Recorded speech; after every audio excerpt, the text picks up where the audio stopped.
So last night, there was a Democratic debate. It was the debate between one Joe Biden and one Bernie Sanders. One of the most shocking things in that debate last night, though, had to do with the level of lying that Joe Biden was engaged in. When Paul Ryan and Joe Biden was in a debate, and Joe Biden spent the entire debate laughing. Now, this was when Romney was going against Obama. Romney chose Ryan. And Biden sat in the debate and laughed throughout the entire debate because of how much Paul Ryan was just flagrantly lying. That's the only thing I can ever really touch on that comes that close to the level of lying that Joe Biden was doing in that debate. And I want to debunk some of this nonsense because... You get rid of the 9 super PACs you have? I don't have 9 super. I don't have any super 9. PACs. You want me to list them? No, yeah, you go ahead and list them. Okay, come on, give me a break. No, I won't give you a break on this one, Joe. You get rid of the 9 super PACs you have? I don't have 9 super. I don't have any super 9. You want me to list them? No, yeah, you go ahead. Now, at the point where he says, yeah, go ahead and list them. Oh, come on, man. What do you mean, come on? You asked me, do you want me to list the super PACs? Yes, I'm curious about what you're calling a super PAC. That's okay. Here's another one. This is a conversation they were having on the corona. Now, the last one was just embarrassing. Let's be honest. And you would think that the talking heads would kind of mention that and saying, yeah, I don't know what they mean with Sanders super PAC. Or, well, I think Joe Biden is talking about our revolution. You say something about that. I mean, effectively, Joe Biden got called in a lie, and the only thing he could do is, come on, man. Come on, man. Come on. Come on. Come on, what? He got caught in a lie. Here's one on the coronavirus. Listen to this exchange between Sanders and Biden, because Biden is saying something that is just fundamentally nowhere near true. We just passed a law saying that you do not have to pay for any of this, period. That's not true. As a matter of fact, that's not true. That law has enormous loopholes. I understand that Nancy Pelosi did her best. Republicans prevented it. No, what you're talking. There's been no law. There's been no law that's passed that guarantees that the bills and everything else is covered. I don't know what Joe Biden is talking about. Now, I think what Joe Biden was trying to say was that what he was proposing was that this stuff is covered. I think that's what Joe Biden was trying to get out. But what he ended up was calling for some kind of law. Here's the thing. Nancy Pelosi works with Republicans to pass a law that has a massive loophole in the number of people who will get sick leave. Only 20% of the workforce is covered. And look, in our state, they've shut down Maryland. Apparently, they're going to be doing the same thing in areas of Virginia and areas of New York. And so I suspect that this is going to be something that's going to become more pressing. The sick leave issue is going to be a big deal. Anti-eviction is going to be a big deal. Universal basic income. Those will be big deals, especially if you want to create situations where people remain whole while they try to ride out a pandemic.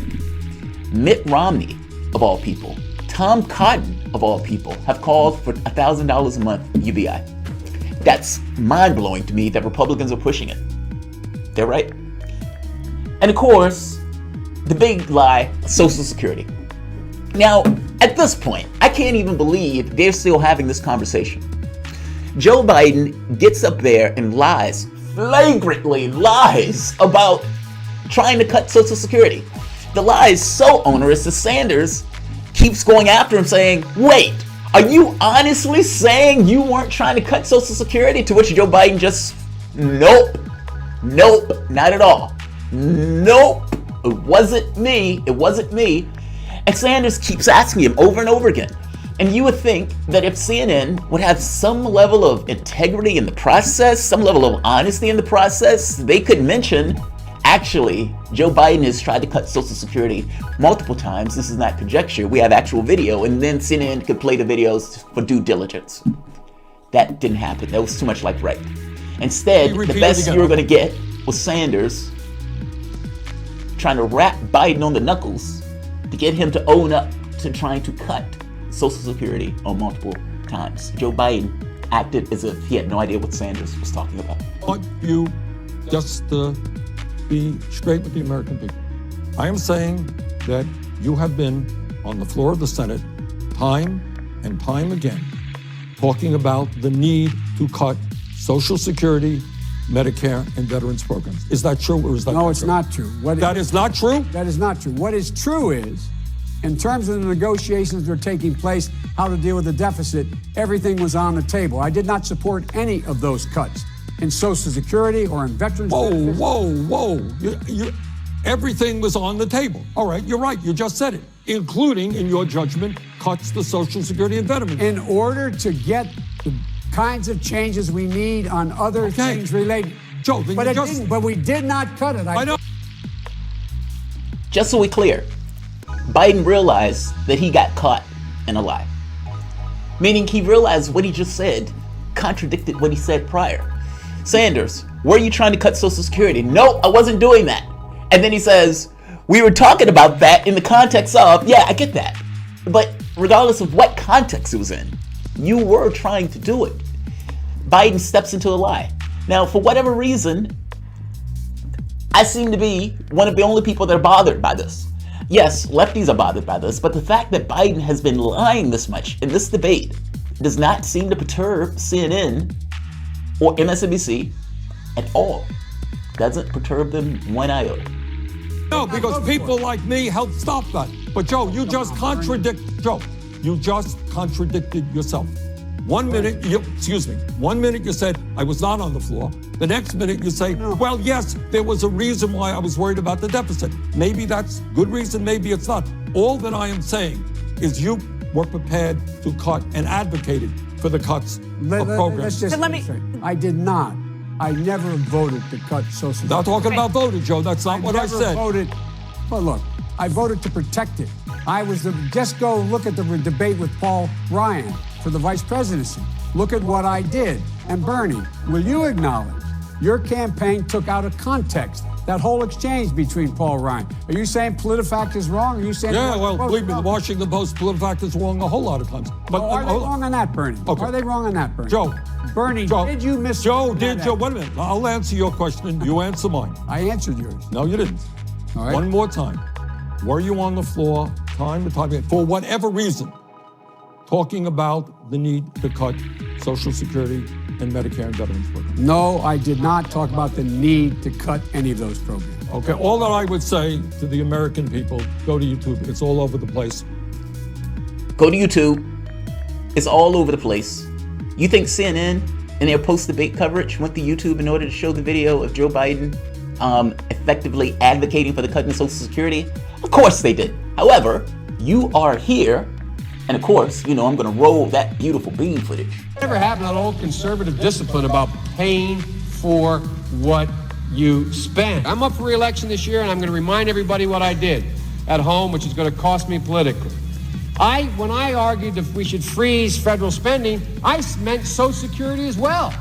I meant Medicare and Medicaid. I meant veterans benefits. I meant every single solitary thing in the government.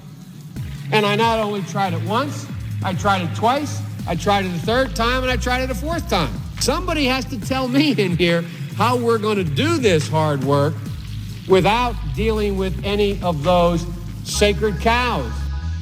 Ladies and gentlemen, the American people know we have to fix Social Security.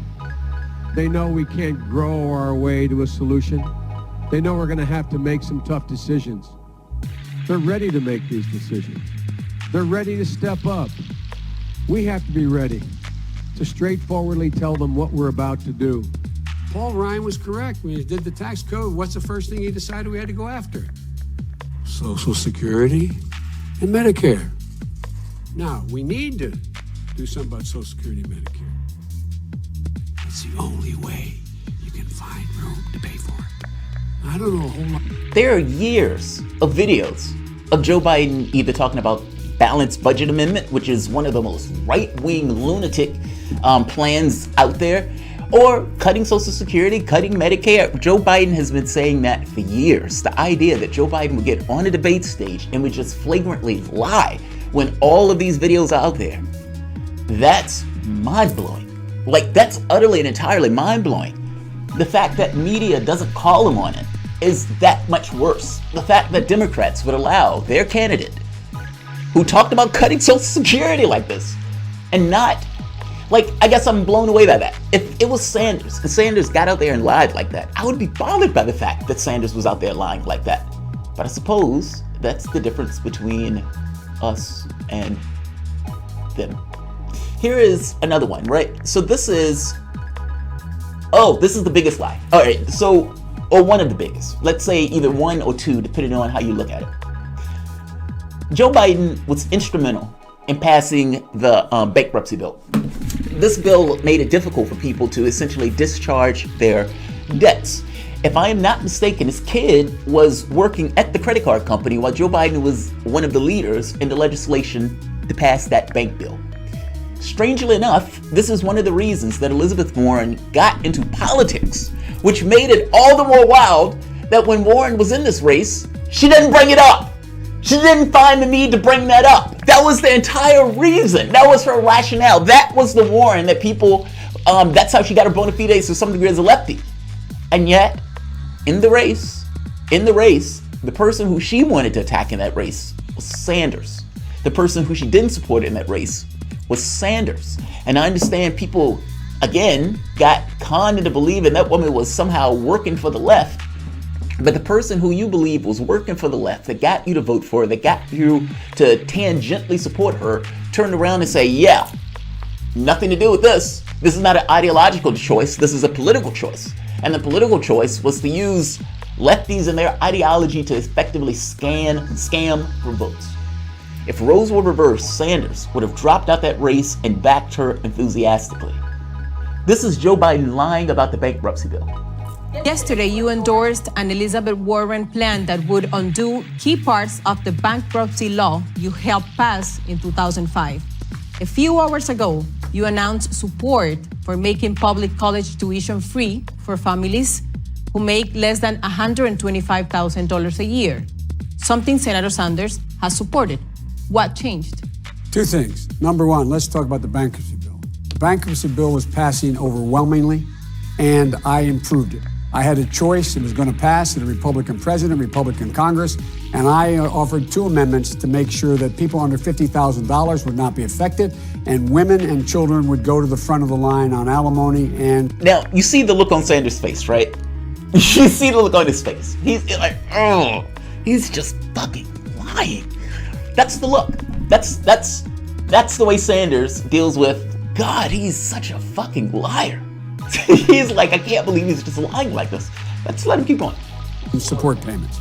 That's what I did. It passed overwhelmingly. I did not like the rest of the bill, but I improved it, number one.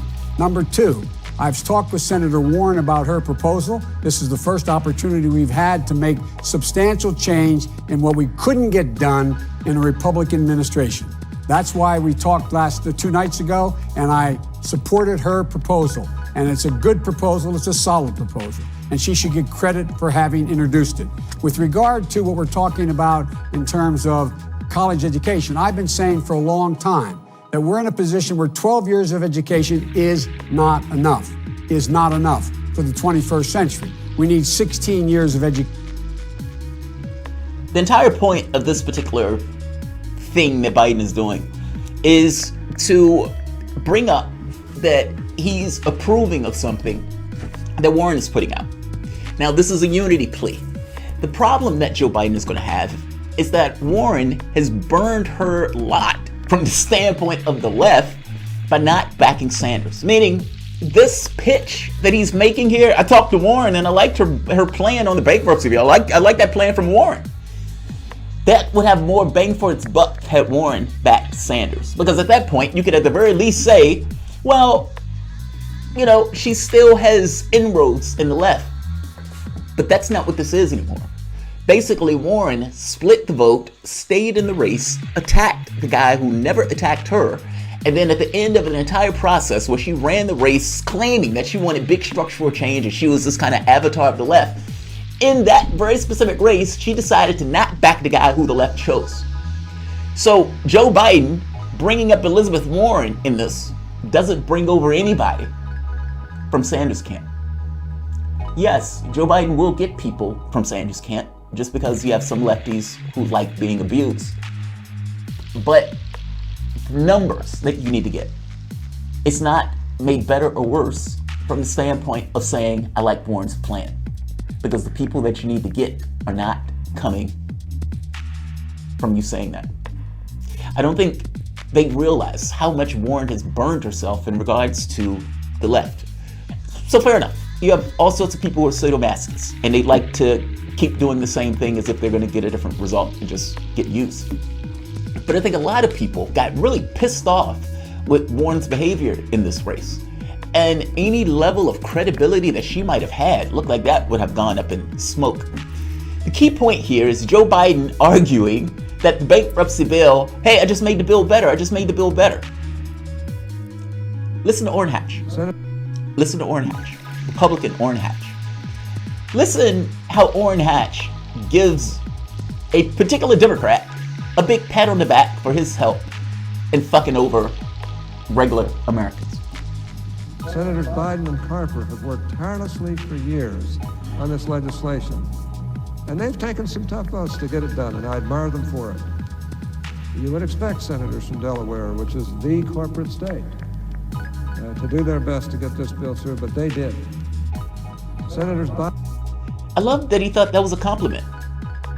Isn't that wild? He thought that was a compliment. He said, you would expect the senators from the state of Delaware would do everything they could. That is a corporate state. It's like, yeah, I suppose, maybe. I mean, but is that really what you want to be fighting for the corporate state? Look, my point is, in this race, Joe Biden lied horrifically over and over again. He lied on gay marriage. He lied on, in fact, here's the gay marriage one. When asked, are you for gay marriage? Joe Biden says this. Do you support gay marriage? No, Barack Obama nor I support redefining from a civil side what constitutes marriage.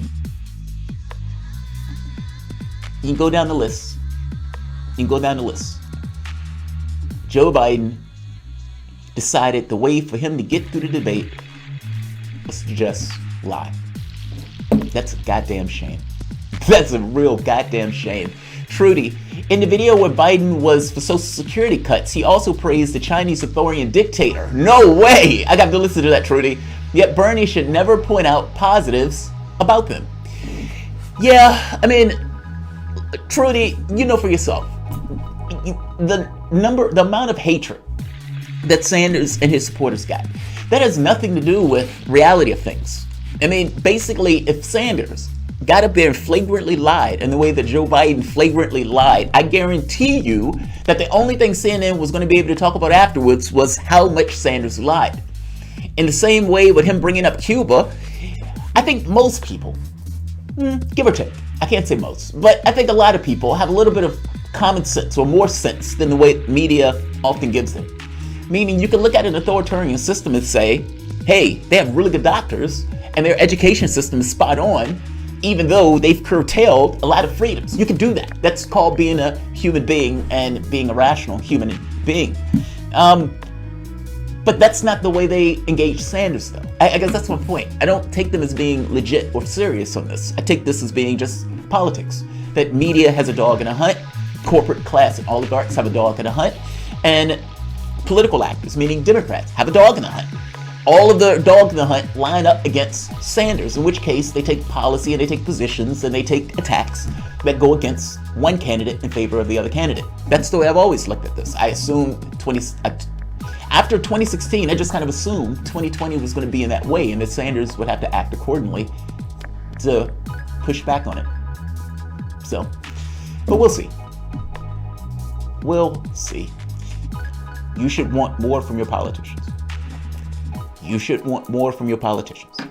And the fact that you don't ask more of them and that you accept them as they are without any level of accountability is why they are as bad as they are. Right now, you have Joe Biden, who people consider to be less honest, people to consider running with pretty much no policies, and they have enough for them. We think he could beat Trump. That's all they need. They think that their electability argument is actually a solid thing. They don't realize that their electability argument, they thought Clinton was more electable. They thought Gore was more electable. They thought Kerry was more electable.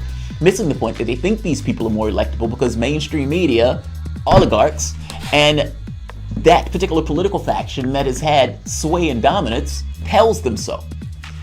But the fact that all of those people lost, it looked like they would have a little bit more, I don't know, recent memory for the whole thing. Not so much. Ultimately, they consider these guys more electable only because they consider them more electable. Everything that's around them for the last 40, 50 years have gotten them to deaden their expectations in regards to what these people would do when they get into that office. And just as enough to be incremental. Incrementally better than the other horrible party. Expect more from your politicians. Otherwise, it will continue to be a race to the bottom.